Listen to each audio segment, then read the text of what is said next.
Form 4 in 1997. I proceeded to Kenyatta University, where I pursued a Bachelor of Arts. It was a general arts at that particular time called Bachelor of Arts. So you do mathematics, economics, and business studies. That was my combination then. That would let me drop mathematics in my second year, and then I pursued business and economics to the end, and that earned me the degree. After that, I went to start off my work, and I started from even apart from starting my work, let me just finish the academics side of it part so that I go to the career as a wholesome. So I went to further my studies in 2009 in the United States after winning a scholarship with the Ford Foundation. So I'm a Ford Foundation scholar. I did my master's in a university called Brandeis in 2010. And 2011, in 2012, I graduated, and then I came back to Kenya. And right now I'm a PhD student at Jomo Kenyatta University. I'm halfway the program. I'm not done yet with the PhD.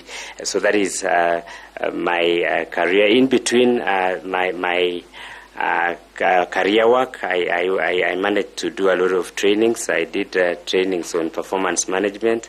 I did trainings on job analysis. I did trainings on report writing and research. I did training on facilitation just to enhance my work, my daily routine work. And then later on in 2021, I managed to get to the School of Government, the Baringo campus, Kenya School of Government, where I did the senior management course. And again, uplifted my management skills. So whatever I did at Baringo campus, the Kenya School of Government, really enhanced my performance at workplace in terms of management, because I'd already worked for a number of years at that particular time. And then in that particular year of 2021, still I pursued the Senior Leadership Development Program, the SLDP, which now took me to another level of leadership, and successfully so I finished that SLDP program, which is a requirement, so to speak, if you're in a senior position in a government institution. And then in between as well, I've done monitoring and evaluation, so I'm a certified monitoring and evaluation professional.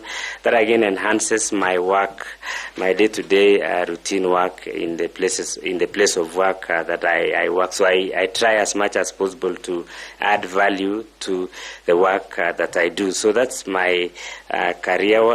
My career-wise. So in terms of experience, I began my work in 2003 when I was just about to graduate. So I went to be recruited by World Vision, which is an international NGO, non-governmental organization, which basically does the child sponsorship program. So we were doing community programs that brings in value to the development of this child that is sponsored by World Vision. Then after that 1-year program, they called it Graduate Internship Program.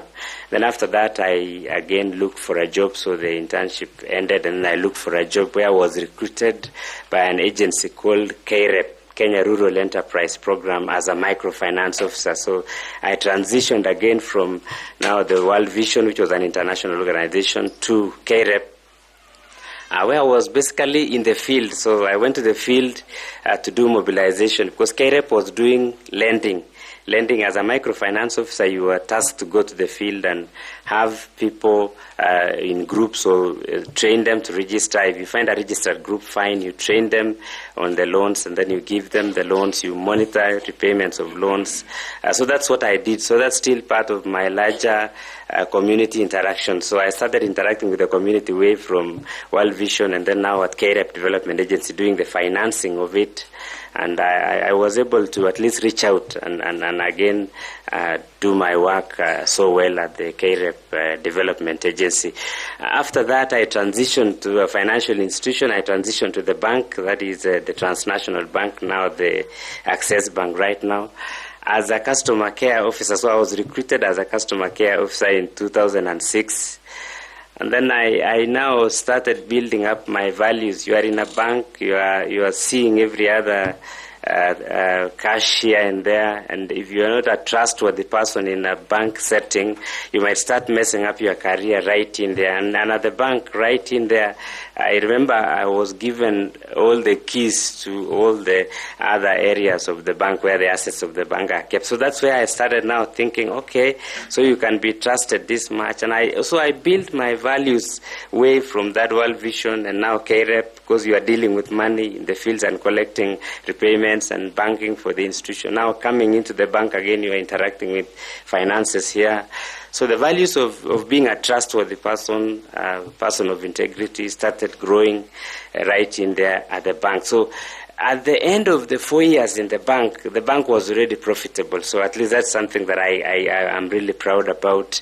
And we had about 6,000 customers at that particular time. So with a deposit of about 10 million. So that was not a small achievement. While at the bank also, I developed a bank product which was geared towards giving loans to the farmers who are struggling with financial issues. So at least I initiated a product and I sent it to the head office, which was approved.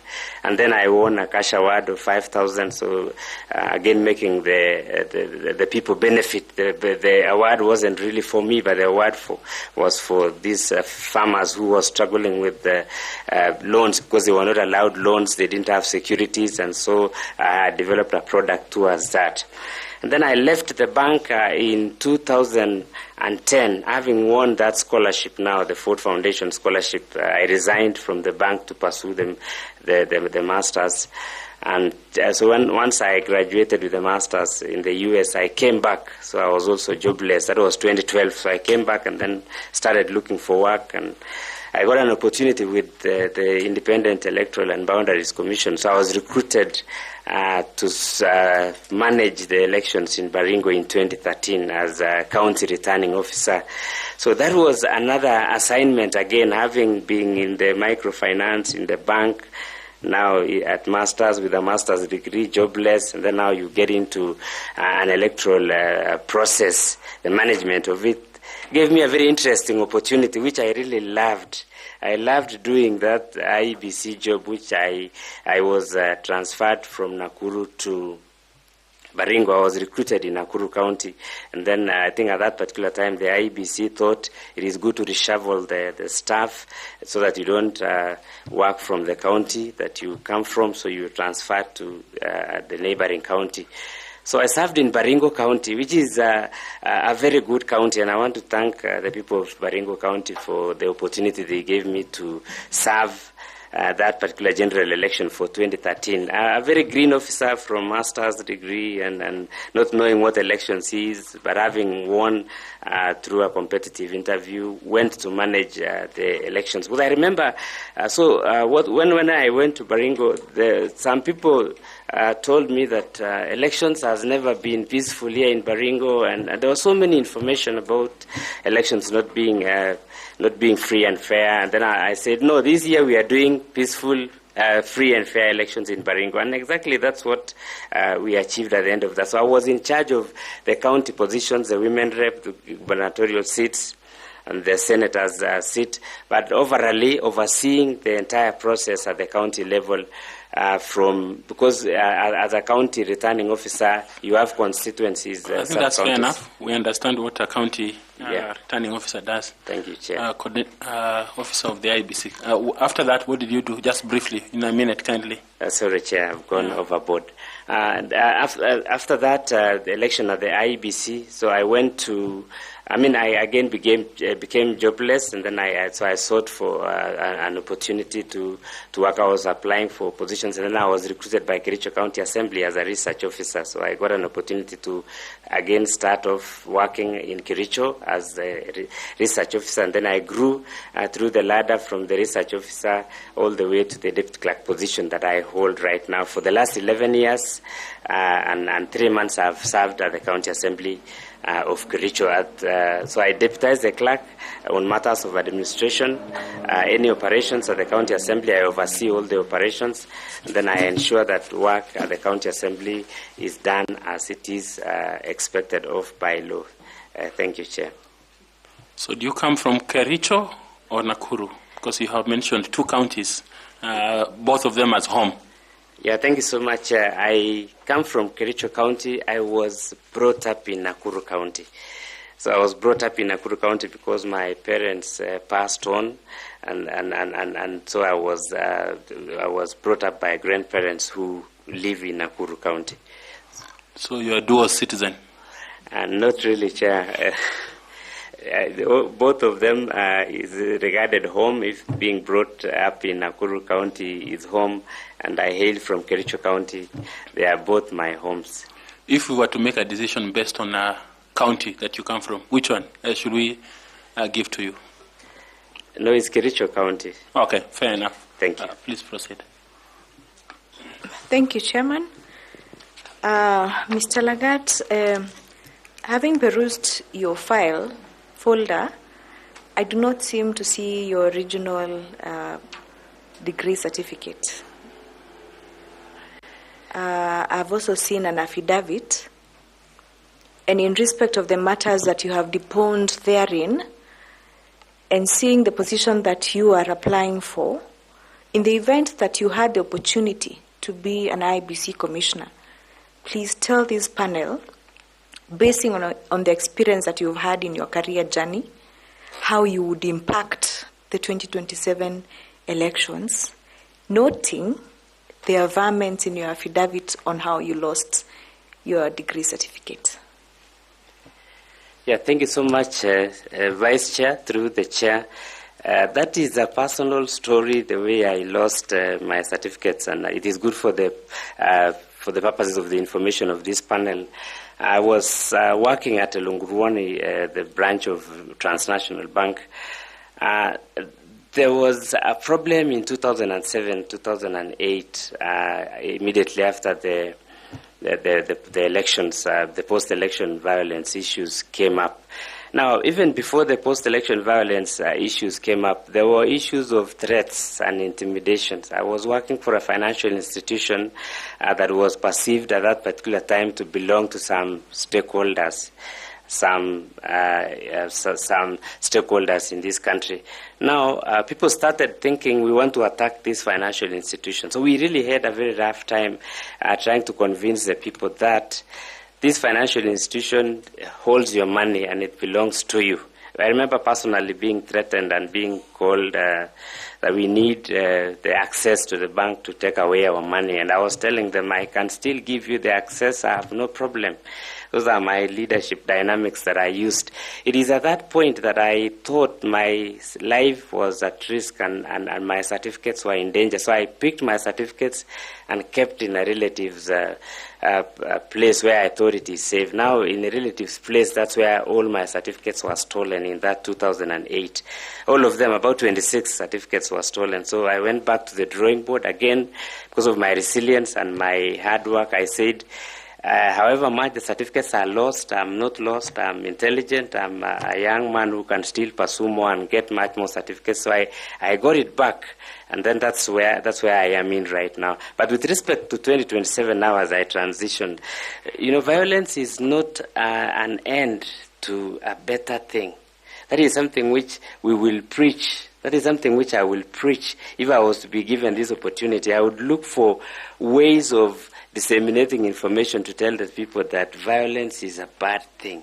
Violence is not good for the country of Kenya. Now, and put mechanisms and measures to ensure that there is not even a single trace of violence. Remembering again the threats I got from Baringo, I said that you are told this place has never been peaceful. You see, those threats that people give shouldn't be there in the first place. So we need to work on mechanisms to ensure that we build the credibility and disseminate information quite as much so that we have people who are thinking violence is an end to some means, we don't get there. What would you do? What measures would you put in place so that we do not have a repeat of what happened in the year 2007? Now, as you being a commissioner and looking at 2027, what will you do to ensure that violence does not occur? Well, that takes me to planning.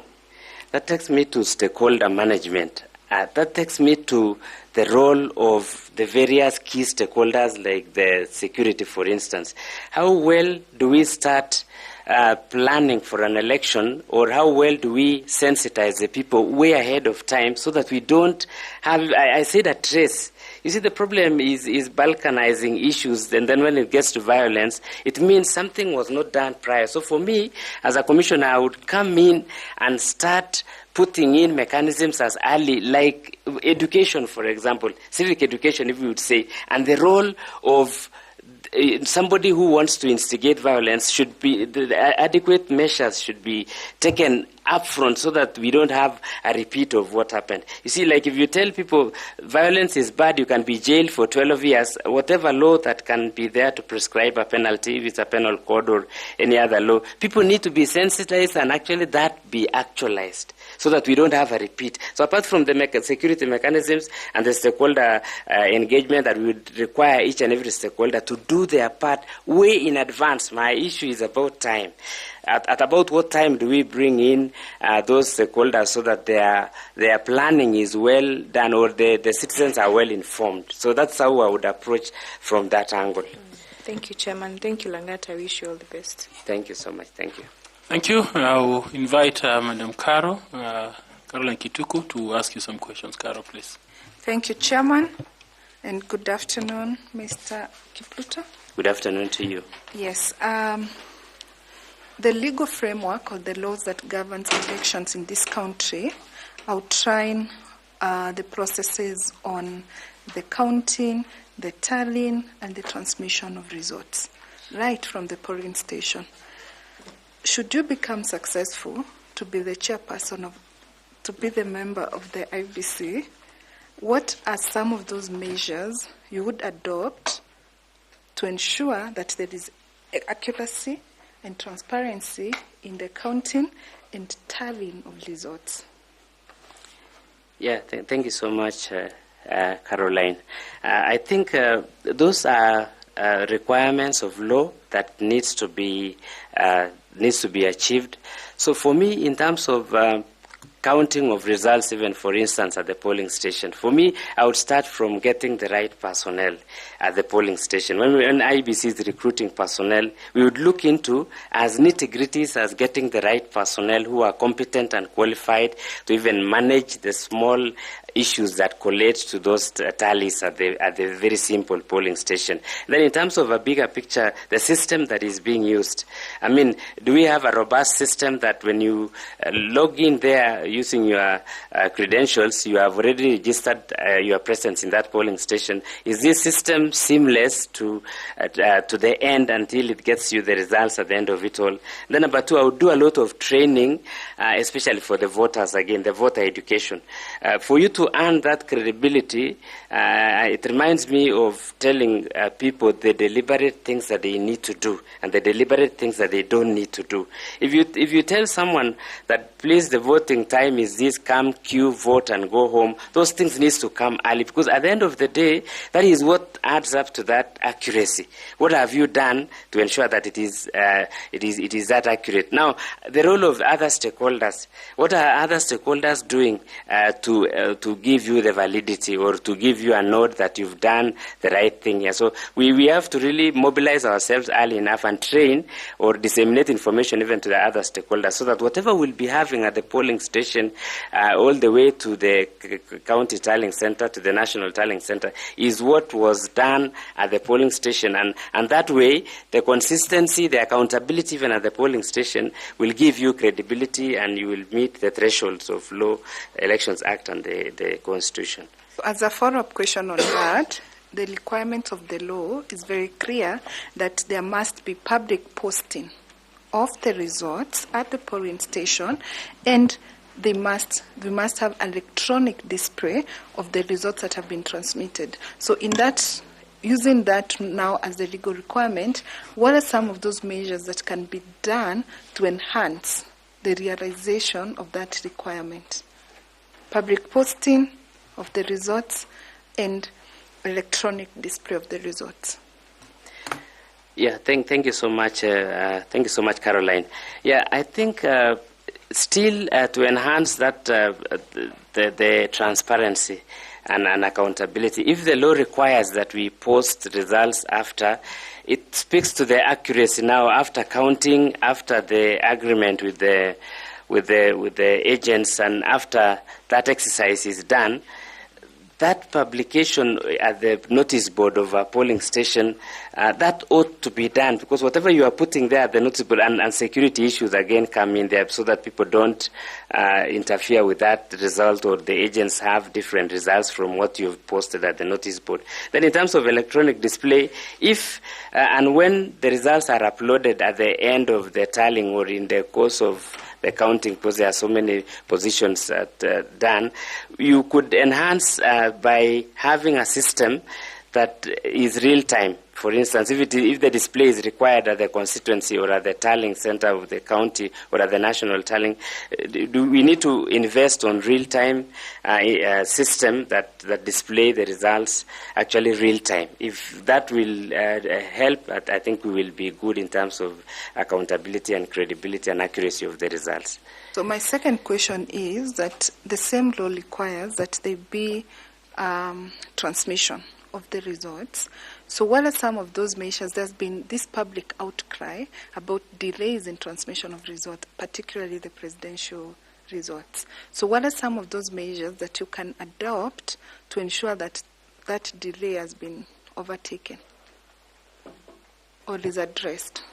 Yeah, thank you so much. I think as IEBC Commissioner, if given this chance, we would like to dig deeper and find out where this delay is. Because I remember in the course of my work while working at the IEBC, sometimes some polling stations are far unreachable, and the results will take 3 or so days to get to the tallying center. Now, if that is the issue, how well do we have an address to that at the polling station, even from the word go, so that we have results on time at the polling station, so that whatever we are transmitting, if it is transmittable from the polling station by law, do we, what mechanisms, what support systems do we put in place, infrastructure, for example? Because some places I know they could not be having the infrastructure that is required, the internet and all that. We need to map out that, and then we work towards, so that we have that real-time transmission, notwithstanding delays or notwithstanding any challenges that might come along the way. Working on the challenges way early and anticipating those challenges and trying to find solutions collaboratively with other stakeholders would help in that quick transmission of results to the tallying center, national tallying center. Thank you, Mr. Kipruto, and I wish you well. Thank you, Chairman. Thank you, Caroline. Thank you. Now I will ask Ambassador Koki to also ask you some questions. Thank you very much, Chairperson. Mr. Langat, good afternoon again. Good afternoon to you, Ambassador. Good afternoon. So, Article 1, subsection 1 of the Constitution gives all sovereign power to the people of Kenya. And it says that that power should be exercised in accordance with the Constitution. Subsection 2 of Article 1 gives us 2 instances how that sovereign power is exercised. Number 1, through direct democracy, through a referendum, for example, and number 2, through democratically elected persons. So we know how, and you have described very well, how to conduct democratic elections. So I want to bring you to a referendum, how people exercise that power directly. Under Article 255, subsection 1, there are 10 instances where a referendum is required. I would like you to describe only 5 of these instances that require a referendum. Thank you. Yeah, thank you so much, Ambassador, for that question. Maybe number 1 to start with is a referendum is required when there is a proposal to change the law, if there is a proposal to change the Constitution. Because the Constitution the Constitution is requires the threshold. If the Constitution requires the threshold for it to be changed, that is one instance, at least number one. Number two... Which section of the Constitution? Sorry. Which you say that it requires to change. A referendum is required to approve the change of Constitution. Yes. I agree. What I'm asking you, under Article 255, it actually names provisions, 10 provisions, which if they have to be amended, they will require a referendum. I want you to just straightforward list 5 provisions of the Constitution that if we need to amend them, we will require a referendum. Just list 5. Yeah, sorry about that, Ambassador, through the chair. So the first is a representation. Is a representation. If we are to amend an article that speaks to representation, and then number 2, if we are to amend the article that speaks to the judiciary, if we are to amend an article that speaks to the executive, and then if we are to amend an article that speaks to the representation is through Parliament and the Senate and the counties, if we are to amend the rights, the Bill of Rights, if we are to amend the Bill of Rights, that would require a referendum. And then finally, number 5, if we are to amend, say, the independent institutions created by the Constitution, if we are to amend anything on the independent institutions, the Office of the Controller of Budget and the Office of the Auditor General would require a referendum, in my view, Ambassador. Thank you very much, Mr. Langat, and all the best. Thank you very much, Chair. Thank you. We'll go to FCPA Tanui. Tanui, please. Thank you. Thank you, Chair. And Bwana Kipruta. Yes. You told us you are the Deputy Clerk, Yes. in charge of administrative services. Yes. At the County Assembly. Yes. Does the County Assembly have a separate budget from the executive? Thank you so much. Through the chair, we have the county budget. They are in, the County Assembly budget is in. But it's a separate vote. It's a separate vote. Who is the accounting officer? The accounting officer is the clerk. Is the clerk? Yes, sir. So who has the clerk delegated that power to? Or whom are they sharing with?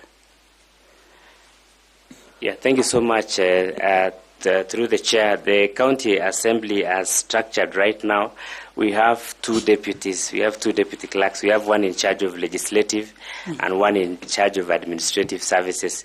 So by default of administration is supposed to be the administrative clerk. Deputy clerk, the deputy clerk in charge of administrative services to that. But in terms of law, I'm not sure whether that has been done because the clerk is the authorized officer of the County Assembly. Now he has to delegate through probably a delegated authority.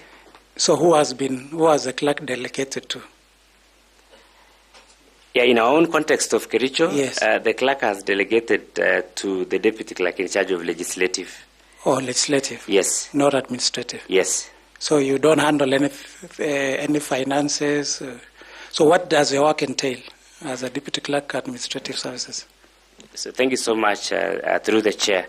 Now, administrative services cuts across all operation issues at the County Assembly, starting from day-to-day running of the County Assembly, transport, all employees of the County Assembly, any administrative issue dealing with the employees.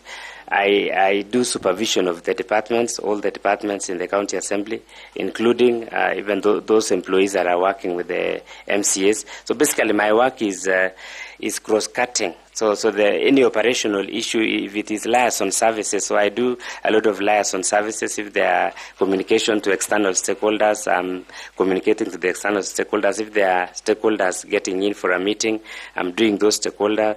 So I coordinate public participation. I'm a public participation coordinator at the oversight level, so I oversee public participation. And then also, as a deputy clerk, I have additional roles such as I'm a contact person for the medical scheme, so I again oversee medical issues. If there is an issue with the medical service provider in terms of the insurance, so I step in. So basically, it's cross-cutting issues of operations. Basically, That's fine. Is it the ideal that we delegated it to the deputy clerk legislative instead of deputy clerk administrative services, given your cross-cutting role? Yeah, maybe at this point in time, I would clarify that through the chair. Again, the deputy clerk in charge of legislative services is a colleague who ascended to the deputy clerk's position way ahead of me, so almost 3 years ago. So myself, I was promoted in 2021 to deputy clerk in charge of administrative services. So in that context of being the deputy clerk, she was the overall deputy clerk 3 years ago. So then the authorized officer, if you would say, she was authorized at that particular time when I had already not been promoted. Thank you, Chair. Now, what I'm asking is your experience as an administrative services deputy clerk would come in handy in the management of the commission, given the fact that you've said it cuts across. So what specific skills would you apply that you've earned or learned at the county assembly that could be of value to the commission if offered an opportunity as a commissioner? Yeah, thank you so much through the chair, FCPA. I am a very hands-on person in terms of the work that I do. I'm a very good communicator, so I have good communication skills. Number two, I have very good analytical skills. So I'm a policy analyst, so to speak. So when we get the proposed legislations to the county assembly, I do the synthesis of those policies or laws from the policy perspective. Now, number three, as the deputy clerk administrative services, I have ensured that the teamwork that we have at the county assembly, we have gotten 2 unqualified audit reports in 2017-2018 financial year, and then last financial year 2023-2024 we got an unqualified report, audit report. Unqualified report simply speaks to internal controls that were put in place. So I'm part of that engine at the county assembly, though working from behind the scenes, so to speak, but we have a lot of work done behind. So analytical skills, communication skills, interpersonal skills, going by what we do at the public participation forums or engagement with the stakeholders, the interrelationship skills also, I believe I possess. Now, notwithstanding the financial management skills that I brought in from the bank and my interactions with the financial institutions, I can bring in that to the commission and assist the commission, coupled with my electoral management process then in 2013. So I believe I can be of good value to the commission. But you have not told us you got an unqualified report in 2022. I said, is it you've talked of 2017-18, 2023-24. Okay. But in the year 2022, you got an unqualified opinion. Yeah, sorry, maybe I missed the year that. I'm sorry for that. I thought it's 2023-24. Yeah, you said actually 23. Yes. But you did not mention that in 2022, you had an unqualified report, and there were very minor things that happened, like unsupported expenditure for hotels, outstanding interest, delay in Who is in charge of construction of Speaker's house?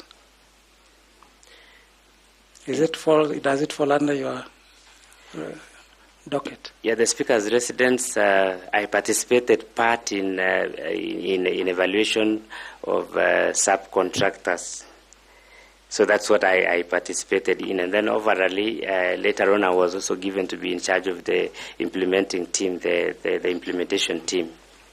So what can you say of the fact that you also received unqualified? Are those some of the skills you can transfer to IEBC if offered an opportunity as a commissioner? Yeah, thank you so much. I submit that the internal controls really and the teamwork and following the rule of law and doing what is expected of you per department or even at individual level wholesomely collates to the achievement of the objective of the organization. You cannot do it alone. You cannot get an unqualified report alone. There's a team that you work with, and I'm grateful to the team of Kericho County Assembly and Kericho County by extension. We work as a team at the County Assembly to ensure that we have our mandate, oversight, legislation, representation, and other additional roles that we are given. We achieve them to the best of our knowledge. So that I would transfer certainly to the Commission if given this chance. Thank you, and congratulations for having achieved for 2023-24. Thank you. Thank you, Chair. Thank you very much. That sounds fresh and nice. Let's get Bwana Misati, please. Thanks so much, Chair. Bwana Ngat. Yes. You understand the structure of IEBC? Yes. The commissioners and the secretariat? Yes.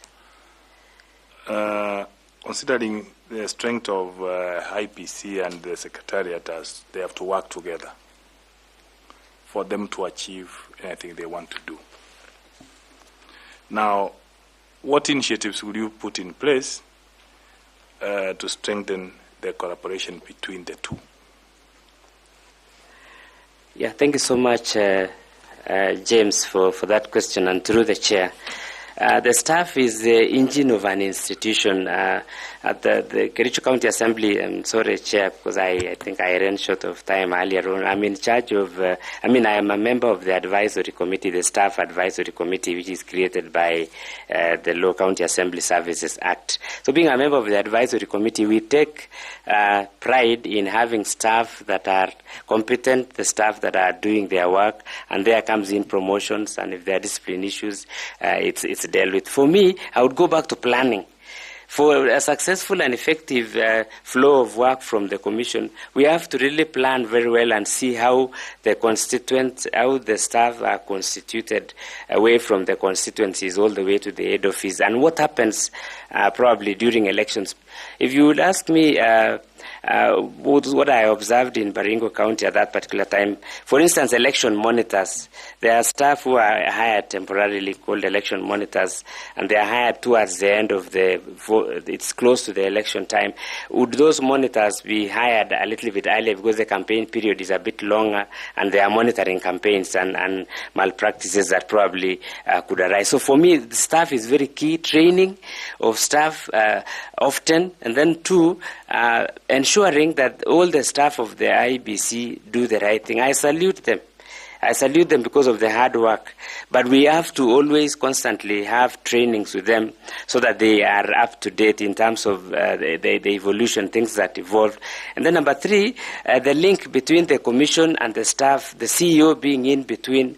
There should be smooth operations. But I don't think that the IEBC I don't think that this link is there if we have the CEO playing a role between the link of the Commission and the staff, because the link actually is the CEO to the staff and to the commissioners. So that there should be a smooth flow of instructions, smooth flow of policies and approvals down. When you approve something at the board level, like I implement the approvals from the board of the Kericho County Assembly, the service board chaired by the Speaker.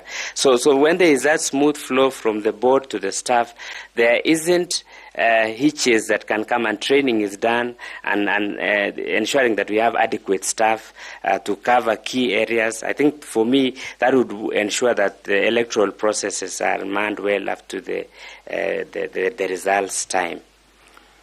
On the same note, I want you to explain maybe what you understand by the joint accountability framework, if anything has to be adopted in that regard. Yeah, so thank you, through the chair.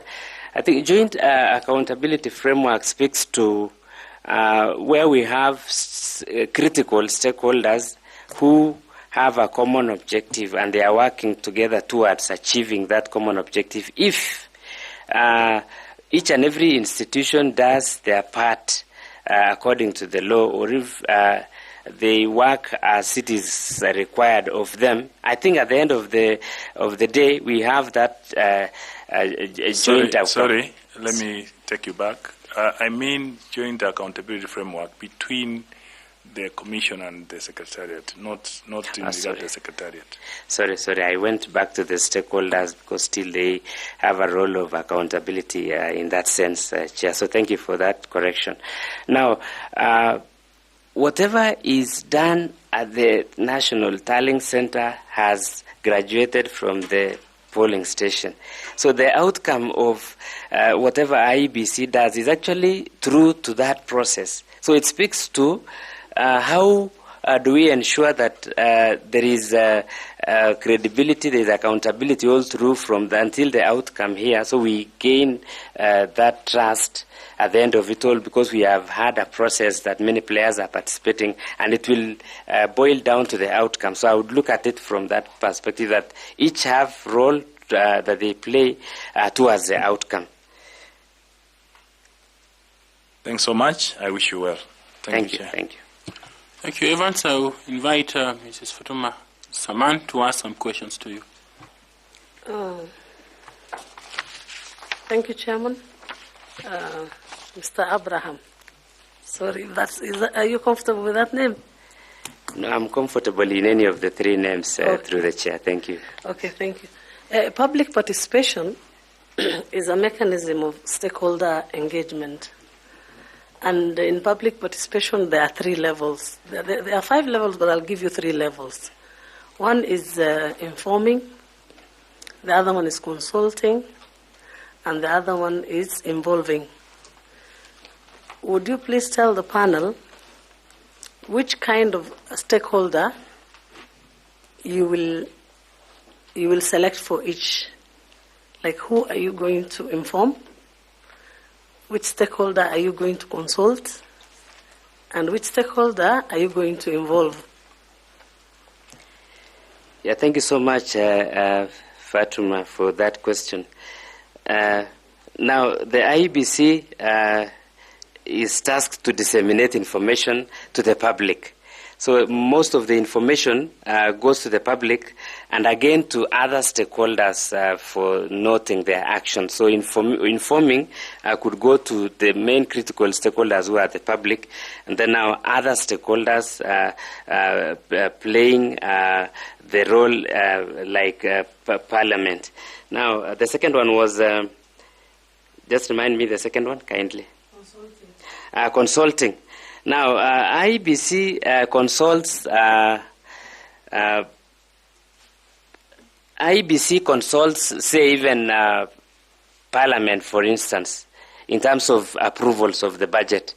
When you have made requests to Parliament and it is off the budget cycle, they would consult with Parliament to find out how soon that approval may be granted, if it was a supplementary budget, if the IEBC required monies that probably wasn't in their main budget. So they would consult Parliament in terms of the timelines.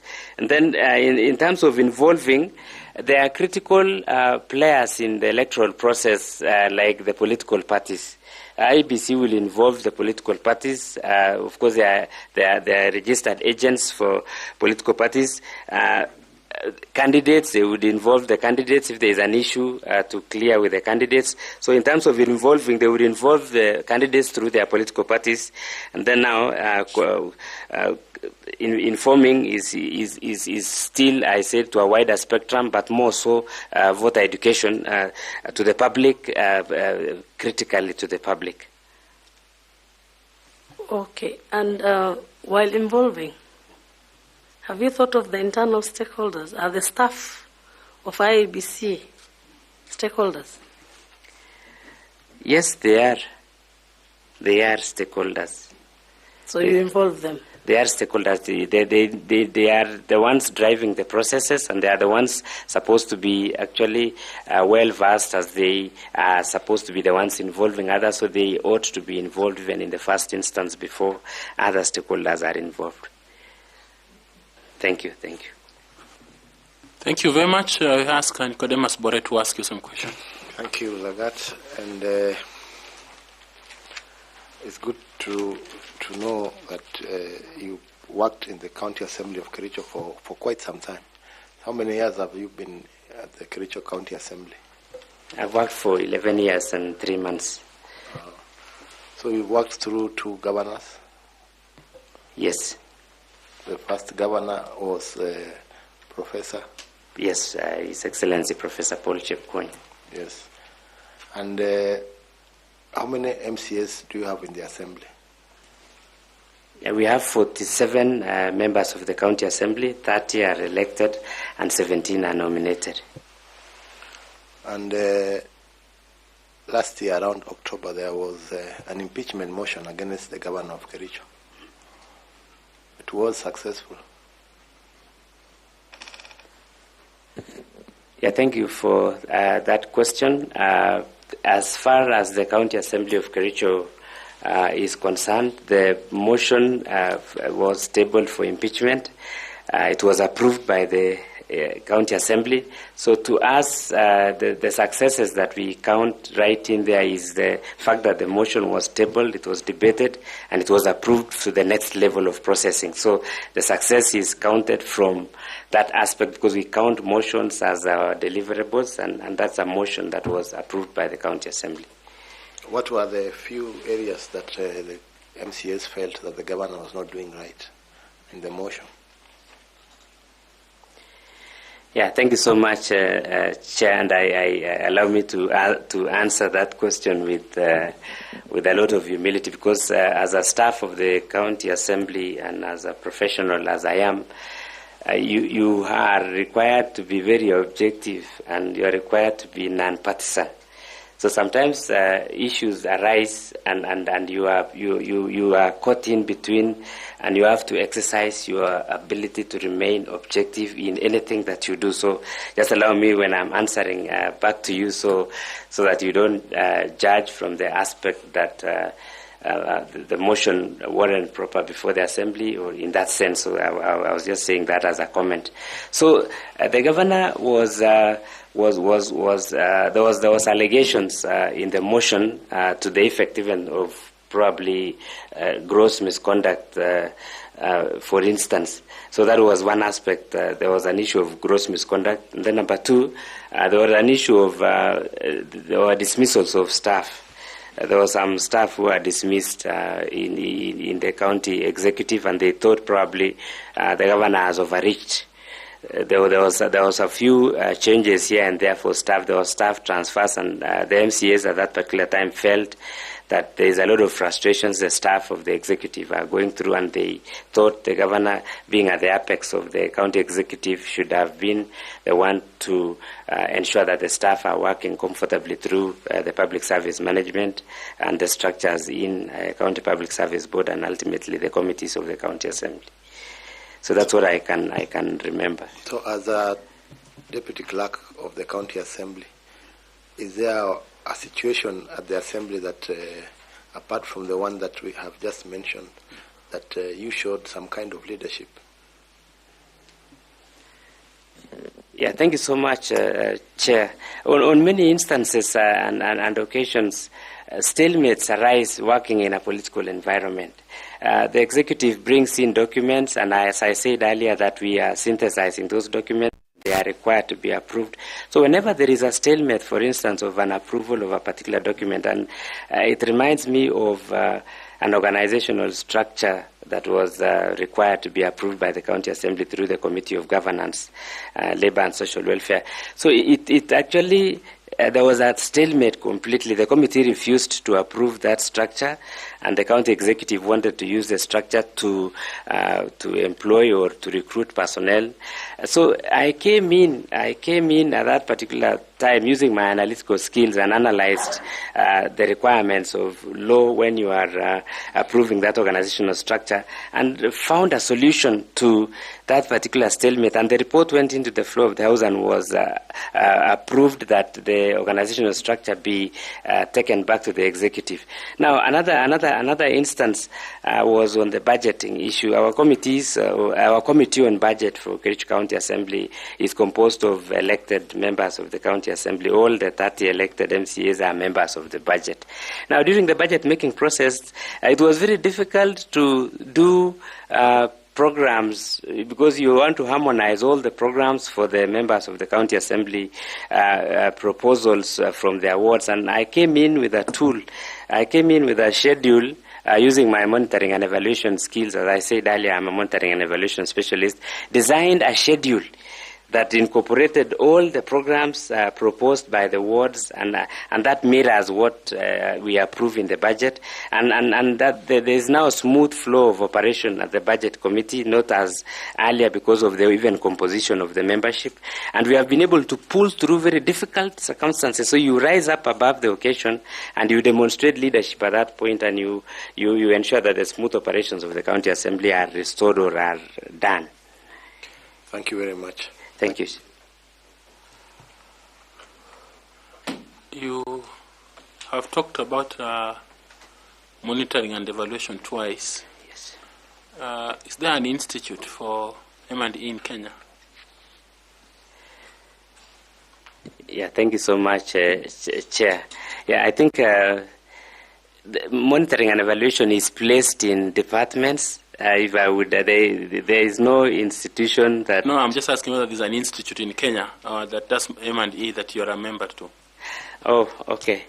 I was checking through when I wanted to register for membership, so I registered for a member of the Evaluation Society of Kenya, ESK. So, and the other one was public policy, the KIPRA, Kenya Institute of Public Policy and Research, but they don't do monitoring per se directly. No, I'm a member of the Evaluation Society of Kenya. Yes. Thank you, Chair. Ibrahim. Yes, Professor. You know, as I've listened to you, I've just had skills. National management skills, monitoring and evaluation skills, analytical skills, communication skills. Which one, amongst others, which one, if we asked you, which one do you think you'll really utilize in IEBC? The one that you feel IEBC really needs among those many skills that you have mentioned? Which one is top? Yeah, thank you so much, Professor. And through the chair, allow me to now add another skill also. So I'm not going to mention what I've mentioned, and I thank the panel for observing those skill sets. I am a person with very high coordinating skills. I'm a coordinator. I actually can coordinate events, I can coordinate national events, I can coordinate. So at this level, the reason why I applied for this position for the IEBC, I want to work at the national level. I request this panel to consider my application. I want to work at the national level. I have very good coordination skills, leave alone communication and analytical. I love coordination. If you give me 100 stakeholders, I will coordinate all of them and I'll be on the top. Thank you very much. Professor. Thank you. Thank you very much. In answer to Bore's question where he talked to you about how you have worked in Kericho for 11 years as a deputy clerk? Yes. Or in different capacities? In different capacities. And he asked you to explain the environment. And one of the things you said was that as a civil servant, you wanted with the humility to answer because you deal with politicians. So you are trying to go around, what will I say that the politicians will not have an issue with it. That's what I saw you trying to navigate around. And my question is that is at the county level, and you are moving from a secretariat role to a commissioner-stroke policy oversight role. And this national that you want, the political pressure is even more. It's even more. So I believe you have those coordination skills, but the pressure will not be on how well you are coordinating. The pressure will be on, can you do what we want you to do? And yet we want a commissioner who is independent, who acts with impartiality, who follows the law, who adheres to the regulations. Is there one skill set that you want to add us that would address that? Yeah, thank you so much. Through the chair and Prof, the request I made to, I'm not defending myself in any way, the request I made to him wasn't with regards to the skill set that I possess. I've worked at the board of governors in a technical and vocational training institution. That's why I was saying earlier on that I didn't get enough time probably to say much. So I've worked at the board level. So I'm at that policy level making. Now, I'm a person of integrity to the extent that I can tell somebody no on an issue, say even of corruption, of proposal. If somebody proposes to give me a hand, I will go the other direction. That is the kind and the caliber of a person that you are dealing here. I've been the chairperson of Evaluation Committee of the County Assembly for a number of years now, overseeing procurement of very critical issues. And there is no any one instance that I have ever compromised on any tender. Somebody can, we did the tender for the construction of the County Assembly at 500 million. The threshold is 500 million. There is no anything that I have ever held in my hand to say I'm picking this on so that I give you this tender. So the credibility that I have and the integrity that I have is beyond reproach, and I don't fear any stakeholder. If it gets to work and I'm telling you are wrong, I will say it as plainly as even in the county assembly or even in the county executive or even in the national level. I will tell you on the face that you are wrong. Let me tell you what I did in Baringo so that you get the context. Because we don't have enough time. The context of the person that I am in. I went to one of the constituencies in Baringo, and there was pressure to say we are not doing elections. And this is not to create an impression that Baringo is a bad county. So the people in that particular constituency told me that we are not doing elections. And it was 2 weeks to elections. And then I was like, is it really going to happen that we are not doing elections? Because of what was the reason? The reason was the selection of the polling officials, the presiding officers, deputies. And I made a decision at that point in that constituency and cancelled all the employment that had been done and it be done afresh. Within a period of 2 hours, myself. Because I wanted to avert a problem that I was seeing. People have said there is no election going to happen. Because of what reason? There was bias in recruitment of the presiding officers. And so I addressed that issue then, and the elections went on very well. In fact, they came later on thanking me to say, you are the best officer we've ever had in terms of problem-solving issues. So I don't fear solving a problem, and I come in handy as a critical thinker and address any issue and on anyone with due respect, and I have all the respect. So you are living to your baptismal name in both the Bible and the Quran. Thank you. Thank you so much. Thank you. Thank you, Prof. You also have a biblical name. Do you want to ask the last two questions? Sure. Two biblical persons are confronting each other there. Here. Now, from your financial management, because I saw that's where your degree emanated from. Yes. And I also saw you worked in KREP. Yes. Which was the first microfinance institution registered under the Microfinance Act?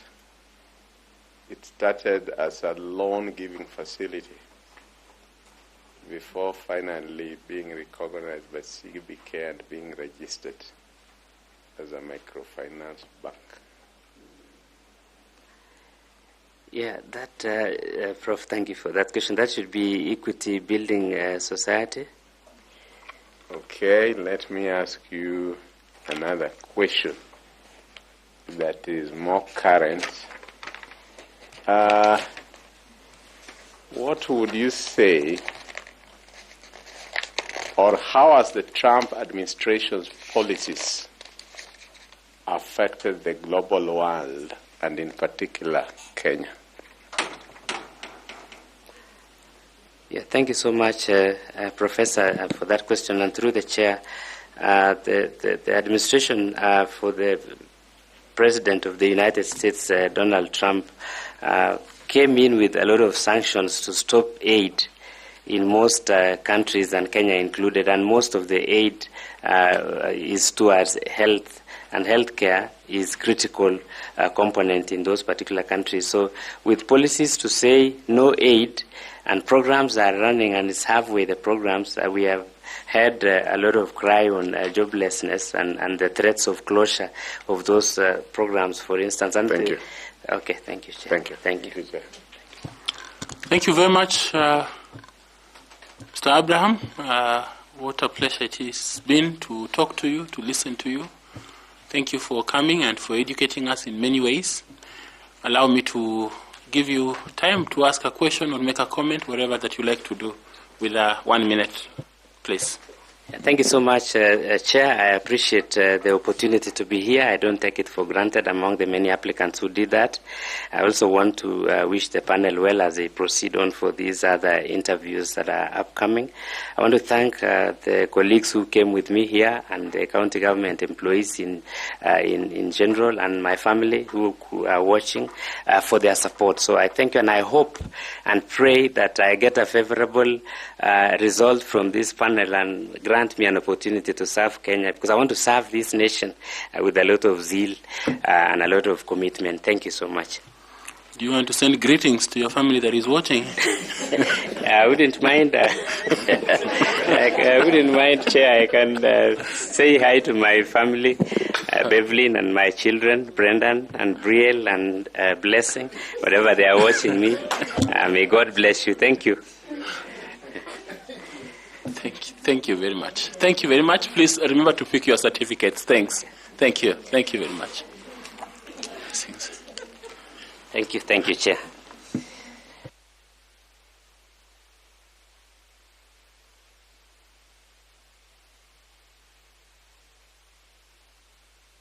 Please bring in the next candidate. Thanks.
Karibu sana ndugu.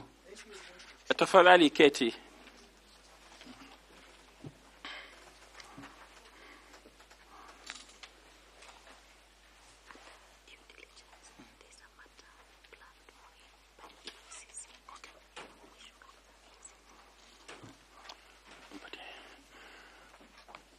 Huyu ni ndugu Adan Nuri Bare.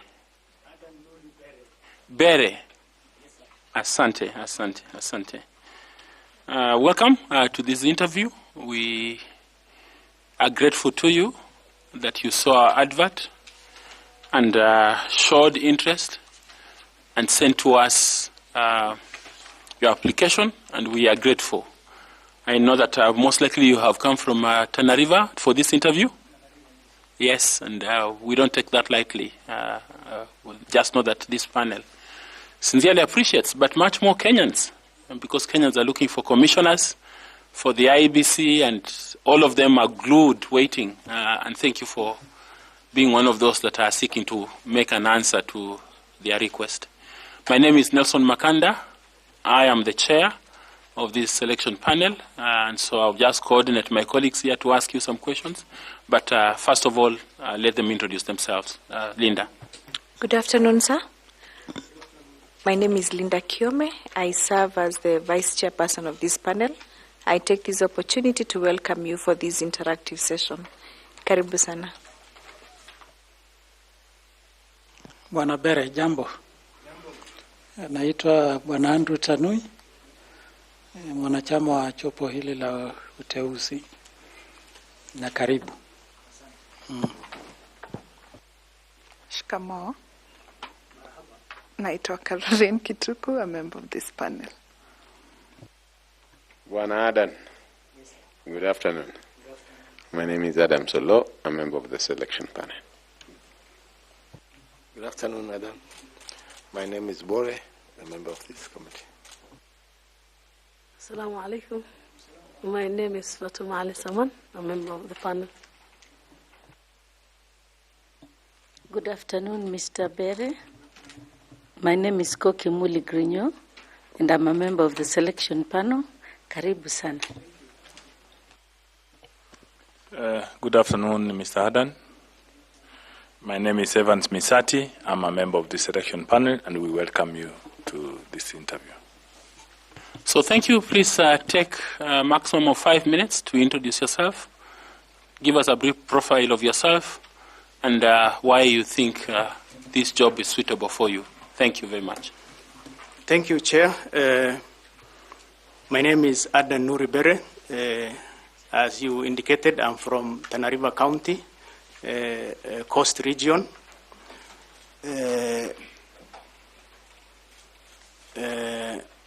I just want to start with my experience that will support me to do this work.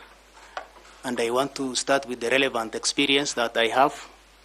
That is, I have previously worked for IEBC as an elections coordinator. Elections coordinator chair is a returning officer. During election, you become a returning officer. During registration, you become a registration officer. And any other time, you remain to be an elections coordinator. So I worked for IEBC for 4 years. I presided over the 2010 referendum, and I also presided over the 2013 elections. I was a returning officer in one of the constituencies in Lamu, Lamu East constituency, and I worked there for 4 years. I understand all the roles of the technical aspect of elections.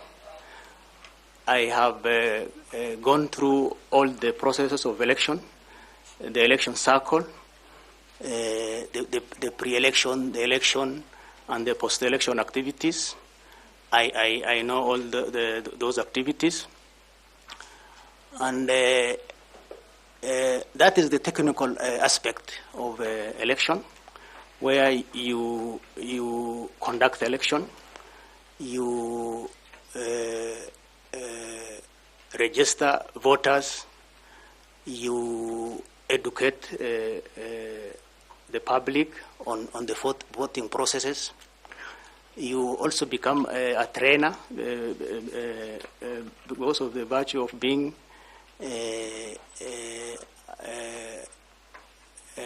waiting to train, because you are supposed to enlighten the public on the voting procedures.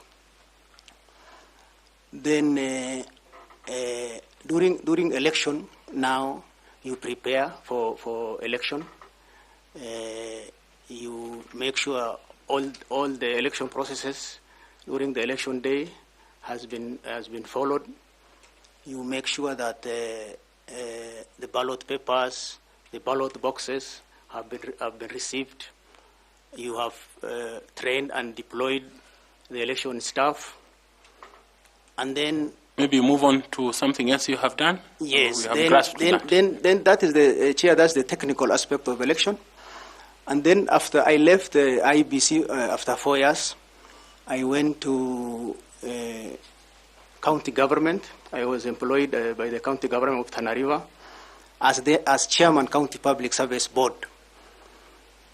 County Public Service Board is an entity of county government that employs staff and also carry out disciplinary issues of staff, development of staff, and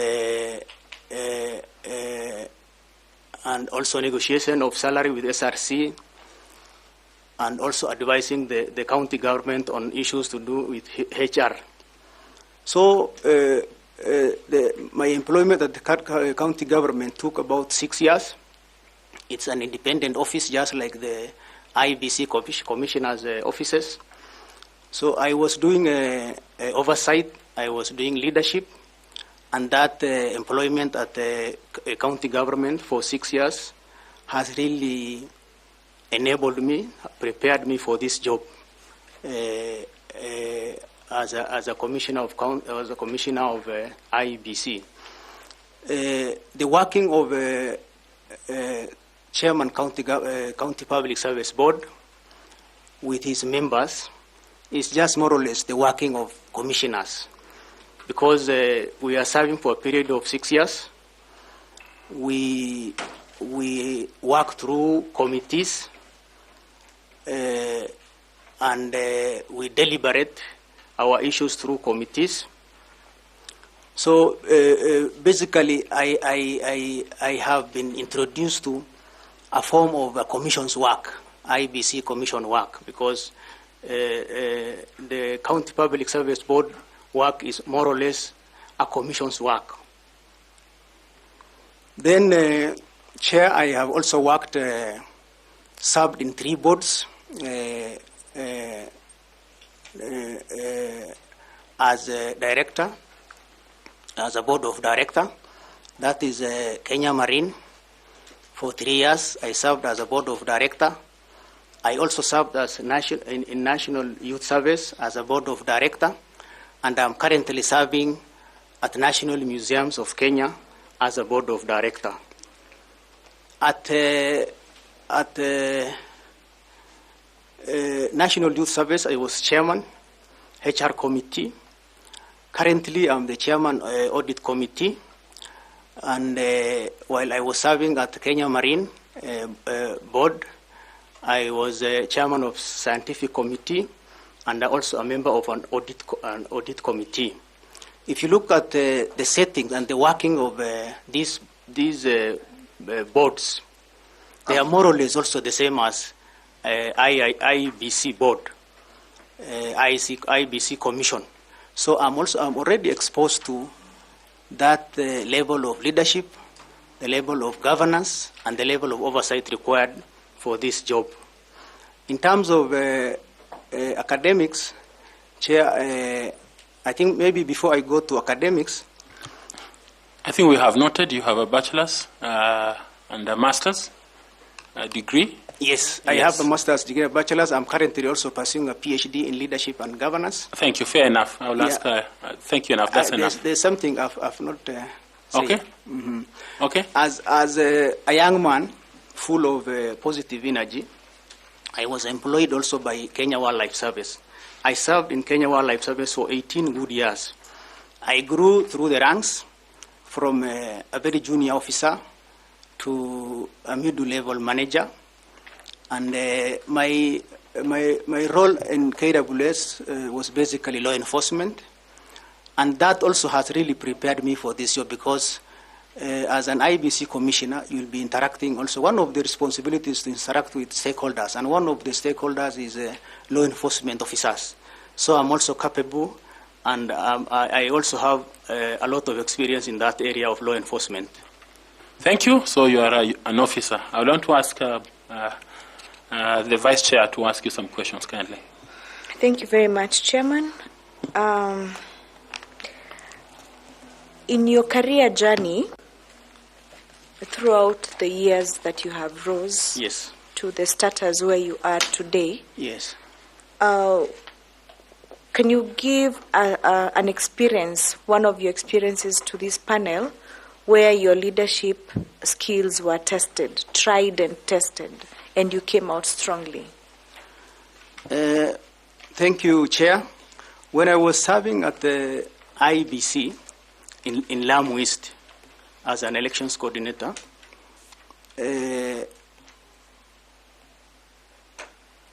we have very special and extremely marginalized committee in Lamu East who live in Boni Forest.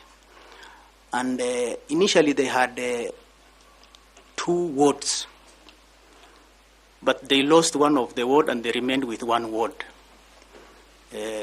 So because of their small population, they were almost losing even that 1 ward they had. But I took an initiative with my colleagues. I didn't want to, because they're extremely marginal. They are a community of special interest. They are very few. So, part of Lamu is this? Lamu East. Lamu East. Okay. Yes.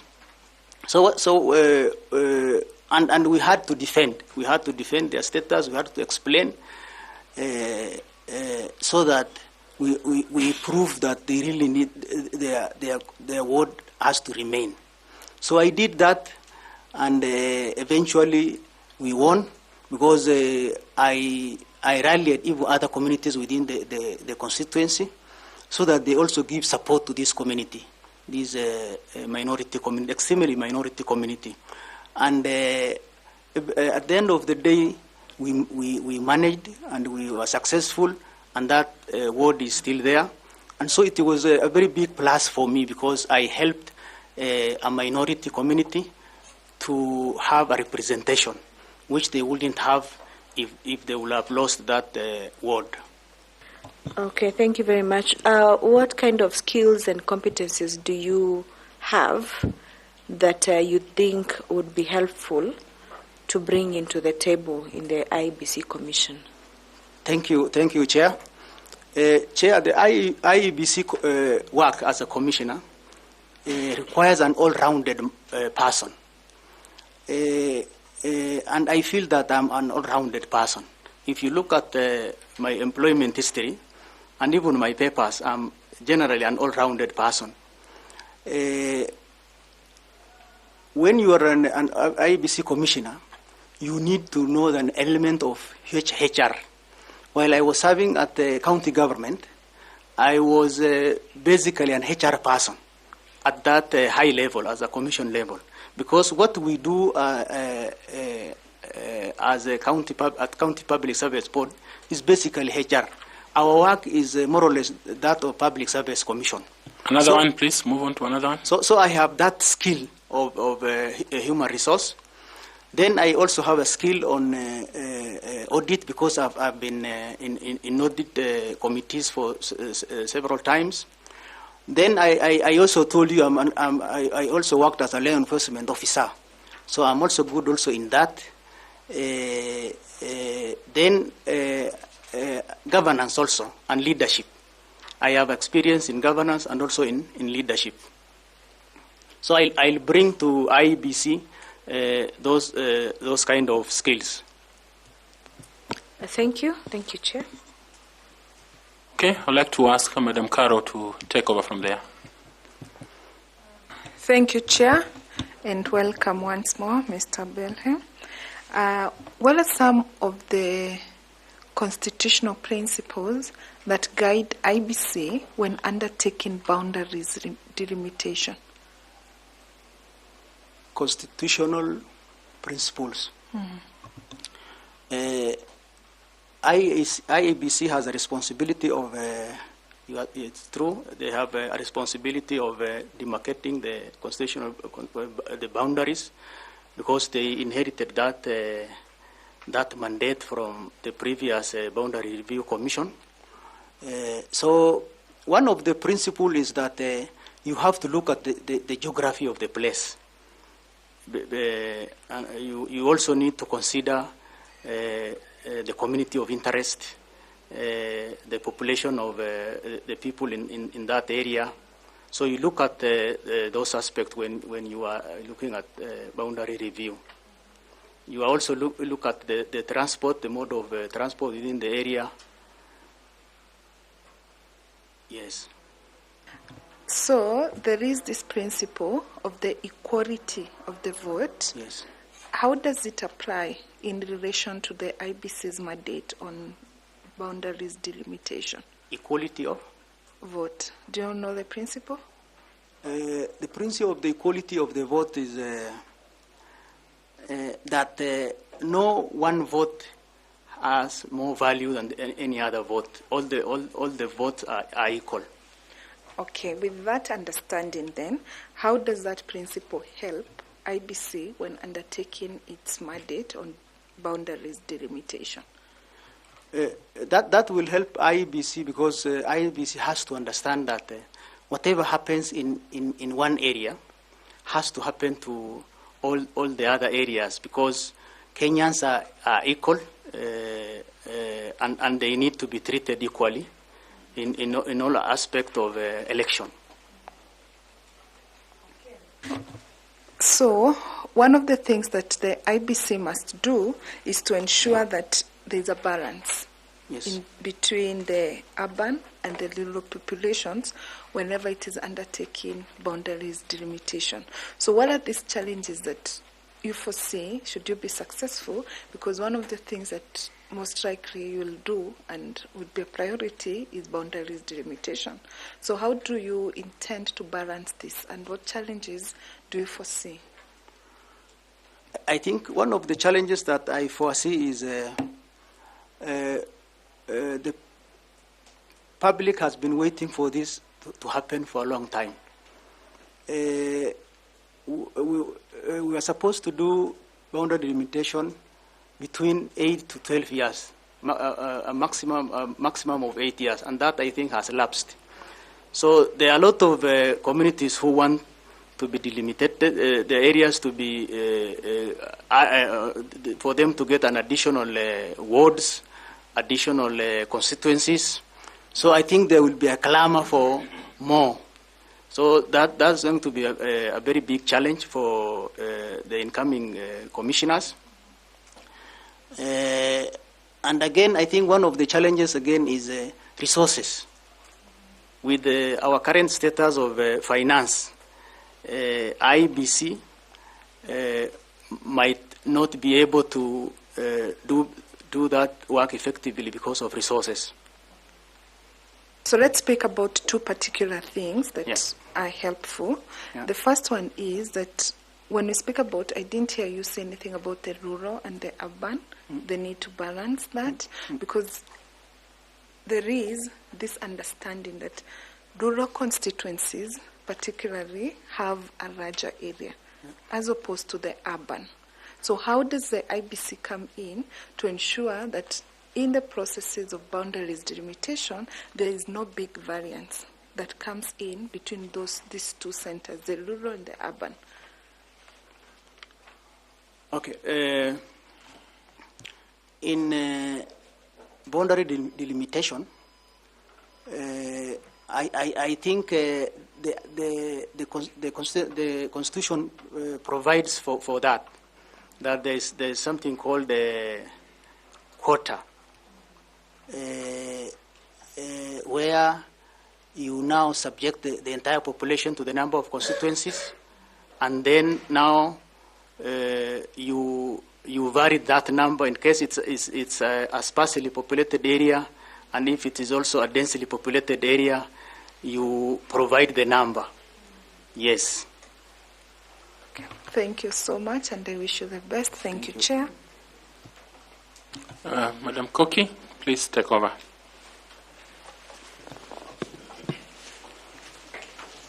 Thank you very much, Chair.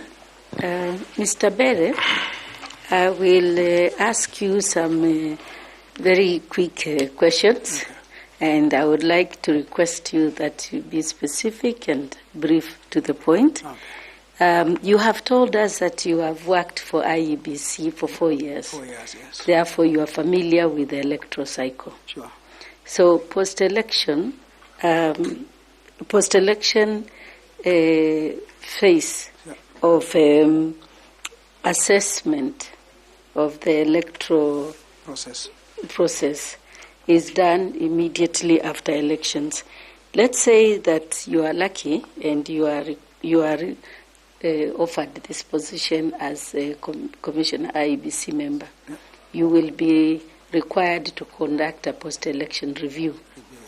So I would like you to tell the members here and those who are watching you from home, first what it entails, what a post-election review entails, and why most importantly, why are these reviews done? Thank you, Chair. I think the post-election review is done. First of all, I want to say that post-election review is very important because it reminds or it tells IEBC what it has achieved and where it has gone wrong. So it's taken as a corrective measure so that they can put in place if there is something which did not go right. They put a corrective measure. For example, in an area where the legal aspect did not go very well, they can review that particular legal aspect that did not go well. So it is basically taking a stock of what has happened in view of making a correction and in view of enabling the staff to be trained more on other election activities. It is also a period where you also continue with further voter education, because it is also preceded. Voter education immediately continues after election. So it's basically stock taking of what has happened and how can we learn from what has happened. Thank you very much. I am satisfied with that answer. There are very many indicators of that assessment. Sure. I only wish you to name 5 of them. Just list, don't describe them. Just list 1, 2, 3. You have already named 1. 5 indicators of post-election evaluation. One of the indicators is that the election was transparent, that you have realized that the election was transparent, and there was it will lead you to discover that there was accountability in the electoral process. It will also enable you to interact well also with the other stakeholders for them to give you feedback. So it also gives you some feedback from the stakeholders. It enables you to analyze the risks and also provide some mitigation measures. Thank you very much, Mr. Bere, and good luck moving forward. Thank you, Mr. Chair. Thank you, Koki. I ask FCPA Tanui to ask you some questions. Thank you. Bwana Bere. Yes, sir. I can see from your CV that you've been a board member from 2013 yes. to almost 2022. Yes. And even now I'm a board member. Even now? Yes. Which organization? National Museums of Kenya. Oh, National Museum of Kenya. Yes. So you're actually ongoing from 2013? Yes. What is the secret behind those appointments? The secret of... being appointed, being lucky that you can serve such a number of boards? So far I've served fully in 2 boards, and I'm currently serving in the 3rd board. I don't know really the secret, but I always get those appointments because 2 of the boards I got them when I was not in full-time employment, and I think I'm one of the potential people in my county. So people does realize that this man does not really need to stay idle. So I get those people who want to harness my experience. Yeah. So there are people definitely who look at you and they say, this is somebody we can put somewhere, he can serve. Yes. So can the same people then say, this is somebody whom we can work with, now we can send him to IEBC? Of course. Confront him to IEBC. Sure.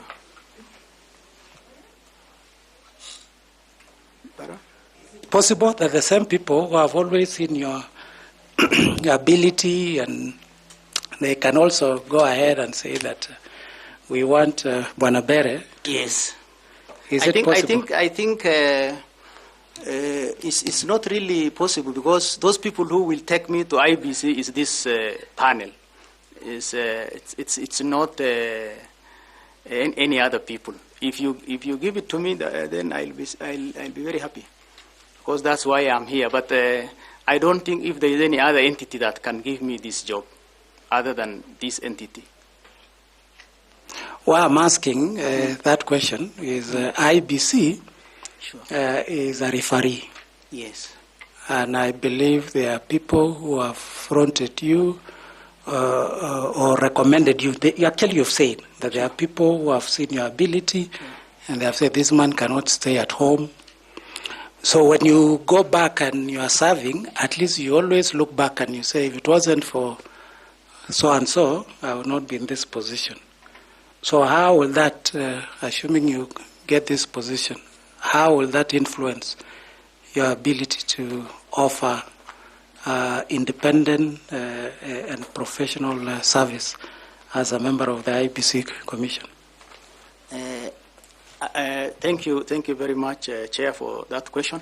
I think I have the understanding that I'm supposed to work for IEBC, and I'm supposed to be an independent arbiter. I think I don't have any political affiliation. I don't belong to any political party. I'm just a civil servant who has been all along offering a service as a civil servant. And in fact, for that case, a very sincere civil servant. I don't belong to any formation outside there. And I know I've worked with IBC before. I know what is required from an IBC employee, be it a commissioner, be it the secretariat.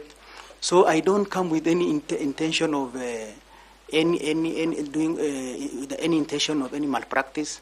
I just come as a sincere Kenyan citizen who wants to serve and who wants to impress Wanjiku, not any other person. Now, in the recent past, and I think even as we are talking now, there have been a push to legislate on conflict of interest. Sure.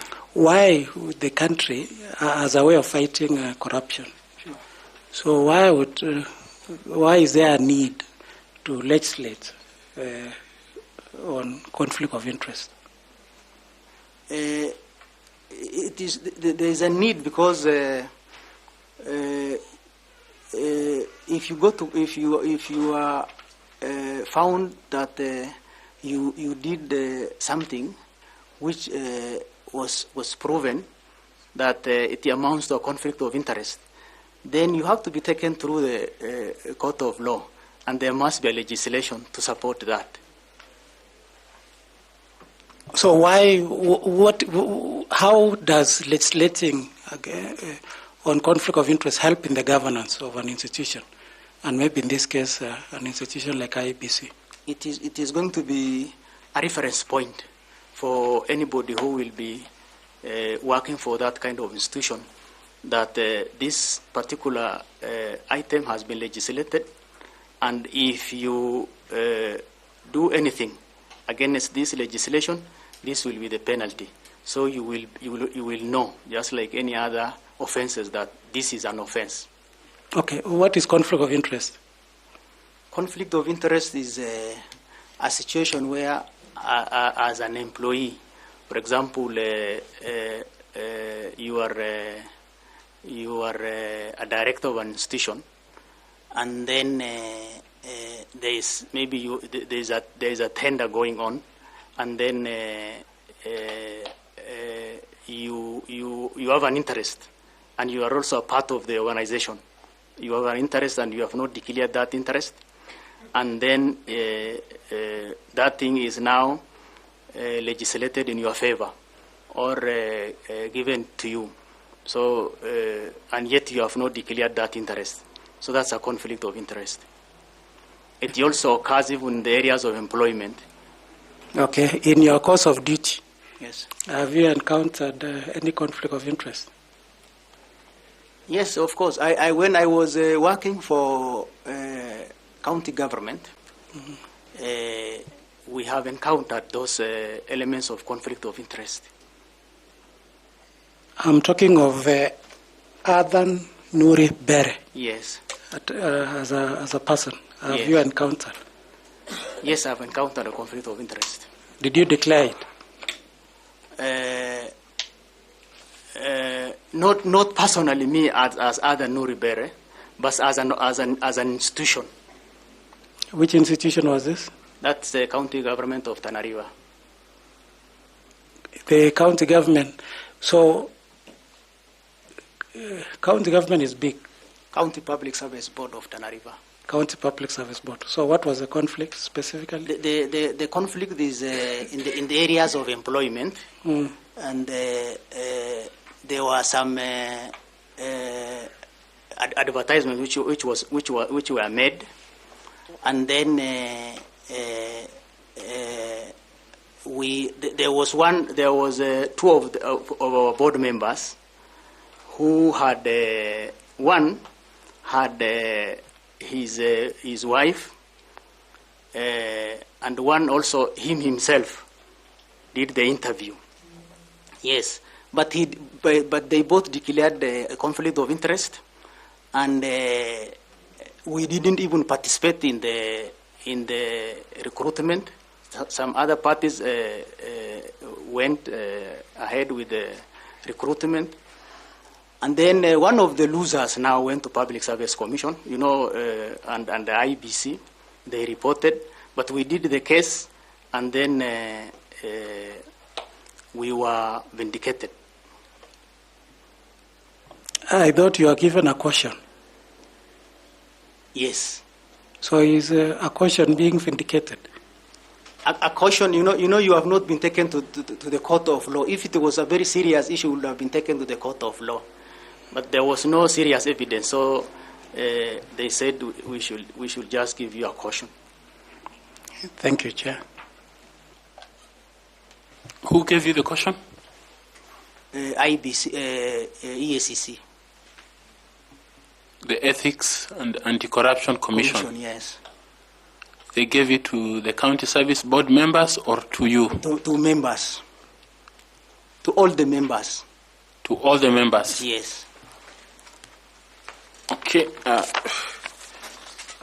This is ESCC saying the Commission investigated allegations of irregular recruitment of an Assistant Director Sports at the County Government of Tana River. Investigations established that the board failed to declare a conflict of interest in the deliberations, the shortlisting, and appointment of candidate who was a member of the board during the period of deliberations on the recruitment. And a caution was issued to Adan Nuri Bere, who was the chairperson of Tana River County Public Service Board. Yes, they were given to they are addressing to each member of the board. Okay, Tanwi, are you through? Okay, thank you. Misati, please. Thanks, Chair. Before I take my question, I wanted some clarification. Yes, sir. When my colleague asked, Caroline RSK, asked you about the principles of boundary delimitation, yeah. You talked about additional constituencies. Sure. I want clarity because having worked with IEBC, yeah. and some Kenyans out there who are looking at you, sure. might think that IEBC has a mandate of doing additional boundaries. Sure. You're aware, maybe in relation to the number of constituencies in our constitution, sure. and the IEBC Act, yeah. 24P, what does it say?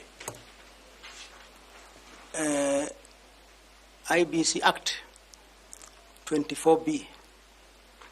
I didn't get the question. Does IEBC have the power to do constituencies beyond 290? They don't have the power, but they have got. They can recommend. Because once they do the delimitation and they see that a particular area has more voters than the required size. I'm talking about, you said additional constituencies. Yes. You know, when you mean additional. You know, there's that perception that communities have that our area, our population is big, and we need an additional. So I was not talking of a complete additional, but I said that people will have that urge to have more additional constituencies. So they will be asking for IEBC to give them additional constituencies. But you are aware the total number of constituencies, they are capped at 290? 290, yes. So that we don't give wrong message to the public. No. So now, back to my question. In some countries like New Zealand, the equivalent of a chairperson of IEBC also serves as the chief executive of the Electoral Commission. Sure. And some people have proposed this model for Kenya. What is your view on adapting such structures for IEBC? I think for IEBC, some countries, their democracy is highly grown. I think we are still very young as a country in terms of democracy. So I think our current dispensation is still good for us. Once we reach maybe that level, we can be able to separate. But you see, we cannot. The Commission currently carries out oversight of the Secretariat. So if you do that now, it becomes a very big issue in terms of oversighting IEBC Secretariat. So I think for me, the current dispensation is better because of our level of democracy.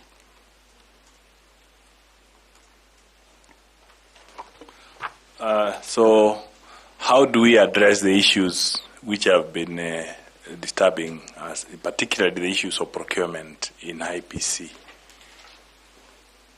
The issue of procurement, I think one of the solutions for the procurement in IEBC is for IEBC to source resources earlier, because sometimes you do some very bulky purchases at the end, towards now. When you're almost now towards the end of, towards the election period. So when you do the bulky purchases, sometimes you find yourself that you have not followed the procurement procedures. So I think one of the solutions is for IEBC to be sourcing resources as early as possible so that they can be able to confine themselves within the procurement laws. And then the other thing again is just for us, for officials who deal with purchases in procurement in IEBC to follow the law and to plan ahead. Because sometimes if you don't plan, as they say, you are planning to fail. So you plan ahead. Once you get the money, then you are able to just pay, because at least you have already secured what you wanted to secure. So planning ahead and also securing resources as early as possible will, I think, help us to overcome the problem of procurement. And also restricting ourselves within the law. Thanks so much. I wish you well. Thank you, Chair. Thank you. Ms. Fatuma Zaman, please, kindly. Thank you, Mr. Bere. And public participation is a vital means of stakeholder engagement to ensure good decision making, ensure democracy, inclusivity, and so many good end results. However, at times there can be a challenge. What are some of these challenges in public participation? The challenges of public participation is sometimes resources are not enough for IEBC officials to reach the areas which are supposed to reach. Some areas are far-flanked. Another challenge is, for example, if you go to some of these remote areas, the far-flanked areas, language is also a barrier. Maybe the method for voter education to enable the public to participate is not area-friendly. So language is also a very serious barrier in some of the areas. I think for us to overcome that, we need to target. We need to target our voter education towards segment the society, the segment of society that we want to address. If it is youth, you use a public participation means that is favorable for the youth, for the women, and also for other segments of the societies. In Tana River, for instance, there are so many other small marginalized communities. Sure. And in these communities, you still have women who are further marginalized. Sure. If you are organizing for a public participation exercise, how would you reach out to this kind of women who are hidden by so many curtains? I think the best way to reach people in the villages is women in particular. Women in particular is using now the village elders. The women have got their own, even at the village level. Currently, they have their own kakas, a small kakas. There's also this thing called what do they call? I'm forgetting. These chamas for women. So when you want to target them, you want to target them in those kind of places where they come together during chamas. And if you don't speak their language, for example, you are in the middle of the villages, they don't speak Swahili. So if you are a voter educator, you need to get an interpreter who speaks their language, and then you pass that information to them. You target them where they are during those chamas. For example, in my community, we still have people who now move from one place to the other in search of pasture. Those kind of women, sometimes it's very difficult for voter educators to reach them. But we have got the Ministry of Education, which has got mobile education. They have got teachers who normally move with them. So as IEBC, we can also borrow that and follow, because you can be able to ask the chief, where are these people? And then you gather women together, and then you'll be able to pass that information to them. And you have to also ask for permission from the husbands, because sometimes They have to also tell the husband that I'm going for this kind of gathering. If you don't, then they can also be denied access. I was worried when you mentioned elders, because do these women really speak in front of elders or in front of men? That's why I said you gather them separately. You can't, because they cannot express themselves freely, and that's the culture. For example, just if I'm to give you an example, when I was working for KWS, in KWS we also have community sensitization, because there is always a conflict between human beings and wildlife. So when you go to talk to some of the communities, I don't want to mention. If a woman goes and talks to the men, they will not listen. They will not listen, because they will tell you, wanaume wameenda wapi. So you have to understand all those dynamics. That I'm doing voter education, I'm sensitizing this kind of community, and so you have to respect their culture and have information, especially on their culture. So if it is, for example, my own community, you have to ask for permission from the men, and when they give you permission, you gather the women, and you also have to have an interpreter. A best interpreter for women is another woman. So, and through that, you are able to pass the information that you want to pass. So there is always that kind of dynamics. Thank you. So basically, you create safe spaces for women. Sure. Thank you. I ask Nicodemus Bore to ask you some questions. Yes, thank you very much, Chair. I want to interact with Adam. Yeah. You have been in boards for how many boards have you been in? I've served in 3 boards. I've served completely 2 boards, and I'm now serving in 1 board, National Museums of Kenya. How are directors of boards appointed? Directors of boards are appointed by the appointing authorities. The appointing authority for the members is the minister, and for the chairman is the president. Is there one you have been a chair? No, not really. But I've been a chair of the County Public Service Board.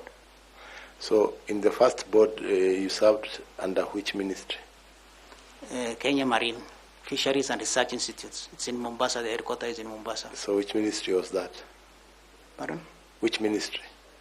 That's the Ministry of Agriculture, State Department of Fisheries. And the next one? The next one was National Youth Service.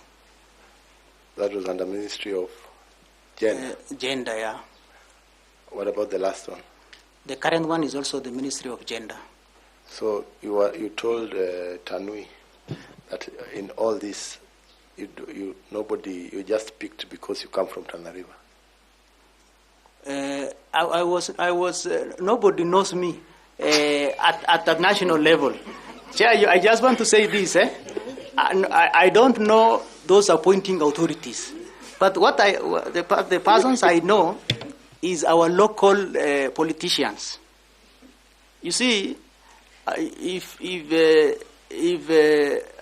you know, these positions are not advertised. I think you know very well. These positions are not advertised. There's no way that you can see that there's an advert for that kind of position. So if your local politicians know you, and not knowing you for a bad reason, for a good reason, because you're part of the community, you're contributing, you are idle, and then he takes your name to the minister. I've never interacted with the appointing authorities. I've never shaken my hands with those appointing authorities. But just that linkages, that you are a part of the community, you are a citizen of Kenya, somebody has identified you, and not an direct and appointing authority has sent you a name, and that is how this thing is done. So, and that is how I ended it. I never lobbied for those positions. And in any case, it's not a position that I'm getting a salary. I only go and get an allowance. There's no salary that you are given. Adam, we are not accusing you. I just wanted to to make sure that you don't deny the government that is giving you service. Sure. Yes, so there's nothing wrong with being appointed as a board anyway, and even knowing those appointing a board, there's nothing wrong. You're a Kenyan. Yeah, but you see, I'm saying that because there's always a perception, that maybe I've lobbied for those things, but I've never lobbied for them. But what I've told you is the truth and the true fact of the situation, that I know our local politicians. We come from the same village. They saw me and they sent my name, and that is how those appointments are done. Yeah. So, do you participate in making sure those political leaders in your area are elected? Participate? I don't. In 2013, I didn't even vote because I was a returning officer in Lamu. In fact, a very remote constituency. So I didn't even participate because I already had a lot in my hands, making sure that I have delivered the 2013 election in my constituency. So that one I was not there. 2022, I participated. I participated in campaigns also because I was free. I was free. I was not employed then. Yeah. The reason why I've said this is because you said you are not affiliated to any side of politics. Yet you campaigned in 2022 for a candidate who made sure you became a board member. Affiliated, I means I'm not registered political. I'm not. What can I say? I'm not a fan of a political party, but you see, I have a person that I feel his agenda. I support his agenda. So I didn't go out there and maybe go door to door and campaign for that person, but I voted for that person, and in my heart I also supported that person, liked that person. So I don't think it's not very serious. I didn't do a very serious political campaign. It's your right to belong to a political party, yes. So there's nothing wrong. It is also okay to campaign for anyone. It is okay. But I didn't get that time to campaign. Yeah. Thank you very much, Chair. Okay, Prof. Wanadan. Yes, sir. I want to go back to where Tanui and Chairman left on this caution from EACC. Yes. As they kept on asking you, you kept on saying each individual member. Yes. You wanted it like this blame, we are taking it together. That's what you wanted the selection panel to understand, that this was a shared blame. That's what you wanted. Not really. I wanted to, because we were accused together as a board, and we went to EAC to record the statements together as a board. Mm-hmm. And when these cautions were supplied, they were supplied to each member of the board, including the chairman. So I just wanted that, but I was not really emphasizing that let it be a collective problem. Yeah. Thank you. I am in this election panel, but I have a chair. Yes. He takes the blows for us. Sure. Even when we are sued, he sued as chair, then as we are brought as interested parties. Sure. This caution, you are the chairman. You are the one leading in conducting that interview. And I believe that when a meeting is held, there's usually an agenda called conflict of interest. Sure. What did your members say when you reached that agenda to ask for conflict of interest, according to your minutes of that meeting? The members declared interest. And again, the most important... After they declared, you still allowed them to them to proceed in the meeting? In fact, we didn't do even the interviews. The interviews were done by other entities. And you see, sometimes the scenarios we work in some of these communities is very different. For example, that lady I was talking about, the husband, yes, he's a member of our board. She had an A-. She had a degree in tourism because the position was in the areas of tourism, hospitality. During the interview, she got number 1. And she was the only person in that community who has that kind of grade. Does it change the rules and regulations? No, it doesn't change. But you see, we have also played our role. Because personally, in my heart, I didn't feel that what EACC did was right. Because we explained ourselves, and because there was nothing so serious, instead of even taking us to court so that we can explain ourselves further, they give a caution. But as an HR person who has done HR for 6 years, I didn't even find it correct for me to be given a caution by an institution like EACC. Because a caution is an internal reprimand. For example, I can be given a caution by my employer. You see? Thank you. So I was not satisfied, but again... What remedy did you take if you are not satisfied? I didn't take any remedy because, you see, sometimes you are at home, you don't have resources to go to court to accuse the government. So I didn't want it to do, but I didn't feel that was correct because this was the tail end of our term. Okay. When we were almost finishing our term at the county government. But we explained to them those circumstances. We've gotten your communication. My last question.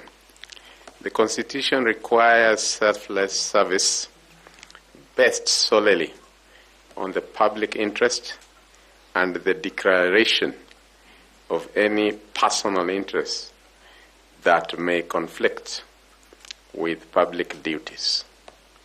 Can you discuss an instance where you identified a potential conflict of interest in your work? How did you address it to maintain integrity? Come again. You read when I was still talking. You started reading when I was still talking. Okay, I'll read again. Sure.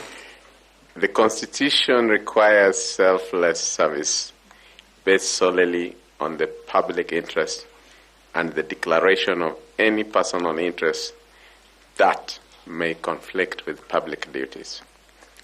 Can you discuss an instance, if there is any, where you identified a potential conflict of interest in your work?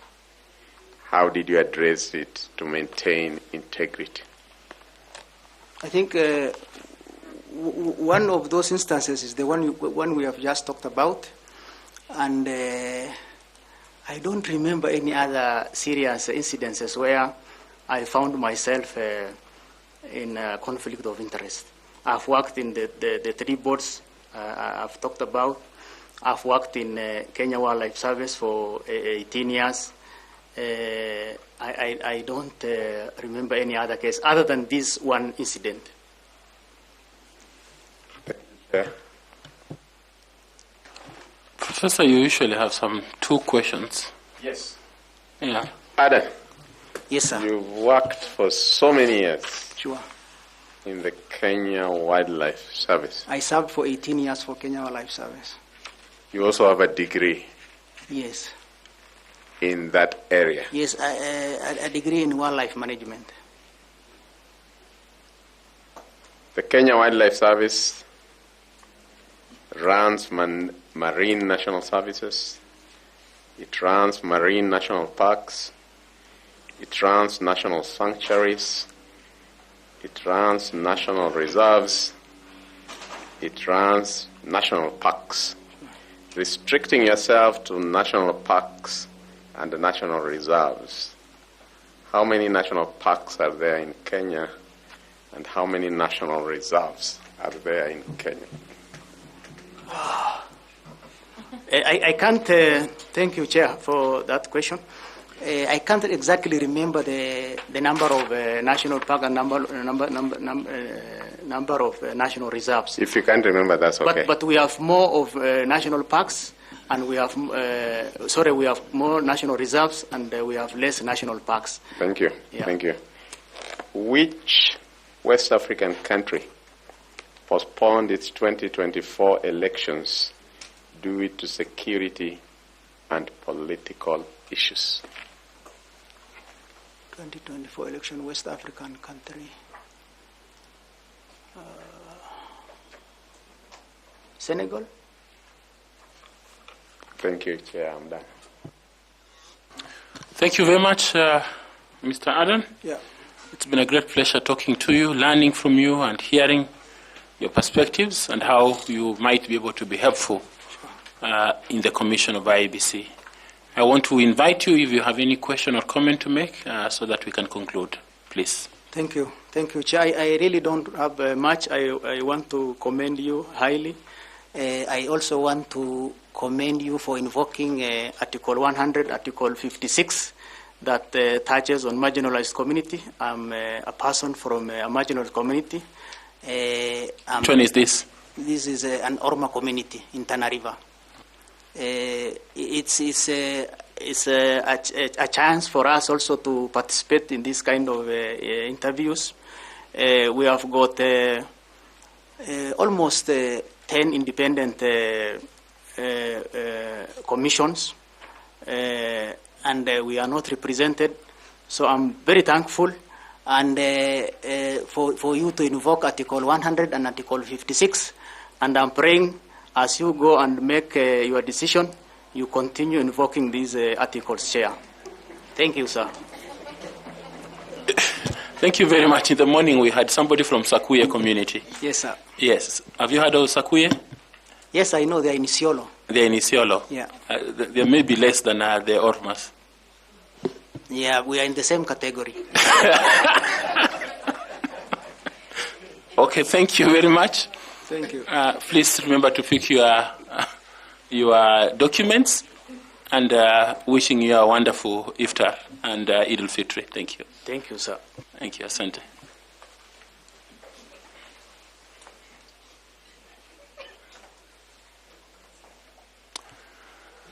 Thank you, friends from Fourth Estate and the media. We want to thank you for today, for the airtime, for your time and everything else you have done, even helping our friend to send greetings to his daughters. Thank you very much. We will see you tomorrow at 8:30 sharp again. Thank you very much.